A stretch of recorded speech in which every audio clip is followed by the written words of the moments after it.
यूं गारो गिचिया आयूं ऐं बेटऊं मां उनी अचण खे यादि रख वरी साॻो रख समा भला जे मोटी वेंदे पोइ कहिड़ो बदल हूंदुई कुला ना हक़ ॿिन घड़नि खां अची बांबूरियो ऐं भा जानण चन चए जग में न सेर सदाए न पा छो त आकड़ऊं अलाह कॾहिं न ठहिया पाण में नफ़ीअ मां इस्बात कयो आश कॾहिं तिहार कही ॾिठऊं पाण में मिलियो मड़े तॾहिं महादार कही ॾिठऊं पाण में मिलियो मड़े तॾहिं महादार अन्ना अहमद बिल्ला बीबी अन्ना अहमद बिल्ला बीबी पाण वेठो बोले हो यार पाण आयो हिते आदम जे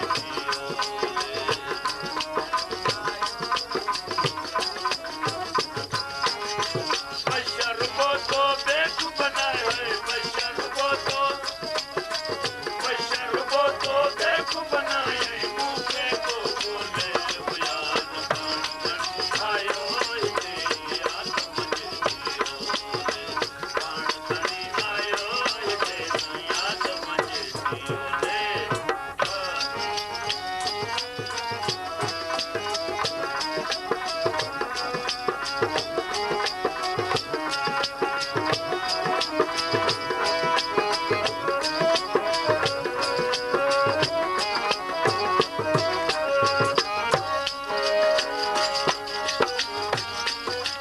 अहमद पाण थियो को सुञाणे न सघे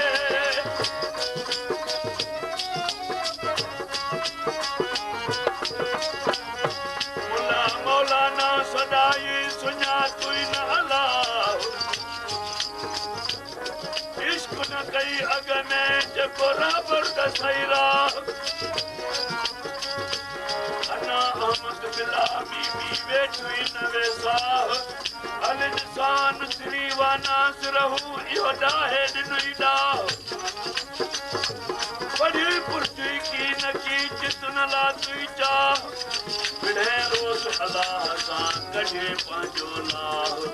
जानण चन जो याद सोच निमो सिंधो वई मोमिन ज़ाकिर सदाई पर कई कोन ज़िक्र दम जी ख़बर कान का रुग मतलब लाइ मकर माण्हू जाए मज़हबे पुछंदुई परवर आदम सूरत ते तूं सॼो ॾींहुं करे सबर भले इंसान श्री वानास रहू कई ॾाढो कहर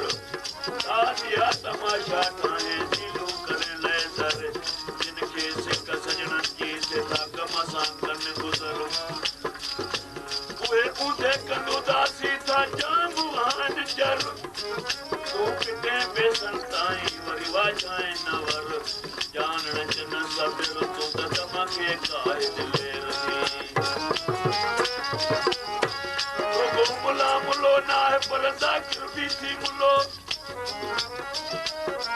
भोज ॿिन्हिनि जे हथ में जीअं कुकड़ सनो थुलो मुला जाओ वरसे ते ज़ाकिर बि ते भुलियो दीन छॾियऊं दुनिया लाइ वकड़ ॾेई वलो आहिनि ॿई भुलल राह खां हिकिड़ो न आहे भुलो मुला आरी अलीअ खां त ज़ाकिर टिन खां चुलो जानण चन जे सोर लियो तुई जही जे दिल में आदम अहमद पाण थियो को सुञाणे न सघे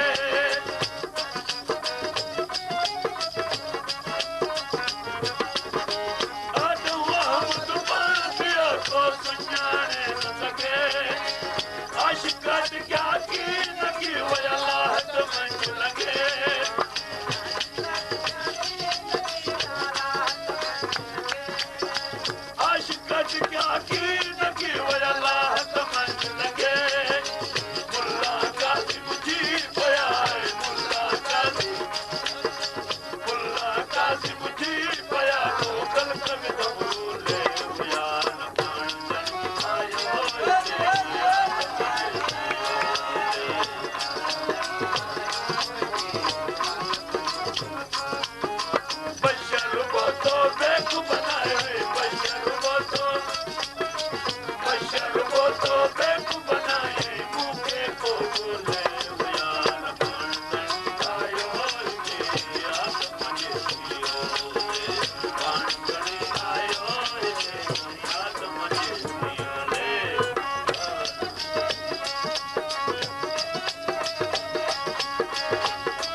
रहे तो जाल साहिबान सीर में माणिक मोती लाल उतो मासो जुड़े माल त पूजारापुर जे से पूजारापुर थिया समुंड सेवा जिन भी कमान जो ते जवारन लखऊं लाल लतीफ चेलरन मालालन कान्हे कीमत तंहिंजे मुल महांगो न जो